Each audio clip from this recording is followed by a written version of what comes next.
എൻ്റെ ജീവിതത്തിലെ ഒത്തിരി സന്തോഷം നൽകിയ ഒരു വളകാപ്പ് നടത്തിയ സ്ഥലത്താണ് ഞാൻ വീണ്ടും എത്തി നിൽക്കുന്നത്.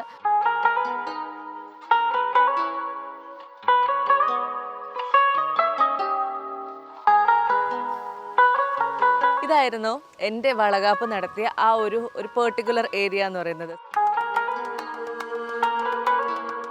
ഇവിടെ ഇങ്ങനത്തെ പല പല ഏരിയാസ് ഉണ്ട് കേട്ടോ. അതായത് ലോണിൽ നമുക്ക് വേണമെങ്കിൽ ഫങ്ഷൻസ് നടത്താം, അല്ലെങ്കിൽ തൊട്ടപ്പുറത്തുള്ള ഏരിയ ഉണ്ട്. പക്ഷെ ഞാൻ സെലക്ട് ചെയ്തത് ഈ ഒരു പെർട്ടിക്കുലർ ഏരിയ ആയിരുന്നു. ആക്ച്വലി എന്ത് രസമല്ലേ ഈ സ്ഥലം കാണാനായിട്ട്. ഇവിടെ ഇരിക്കാനും ഭയങ്കര സുഖം കേട്ടോ. കാരണം ഇങ്ങനെ കായൽ കാറ്റും ഇത്രയും മരങ്ങളും പക്ഷികളും ഒക്കെ ആയിട്ട് നല്ല സുഖമുള്ള ഒരു അന്തരീക്ഷമാണ്. രാവിലെ തുടങ്ങിയ മേക്കപ്പ്, നമ്മുടെ ഗസ്റ്റുകളൊക്കെ വന്നപ്പോൾ അവർക്കൊന്ന് റിലാക്സ് ചെയ്യാൻ, റെസ്റ്റ് ചെയ്യാനുള്ള ഒരു റൂം തുടങ്ങി എല്ലാ കാര്യങ്ങൾക്കും ഇവിടെ ഇത്രയും വലുപ്പത്തിലുള്ള 6-7 മുറികളുണ്ട് കേട്ടോ. അതുകൊണ്ട് തന്നെ ആ കാര്യത്തിൽ ടെൻഷൻ അടിക്കേണ്ടിയേ വന്നിട്ടില്ല. പ്രോപ്പർട്ടിയുടെ പേര് പറയാൻ മറന്നു പോയല്ലേ. റിവേറിയ പോർട്ടിക്കോ ബൈ ഓസ്റ്റേസിൻ്റെ ആലുവയിലുള്ള പ്രോപ്പർട്ടിയിലാണ് നമ്മളുള്ളത്. ഗംഭീര പ്രോപ്പർട്ടി.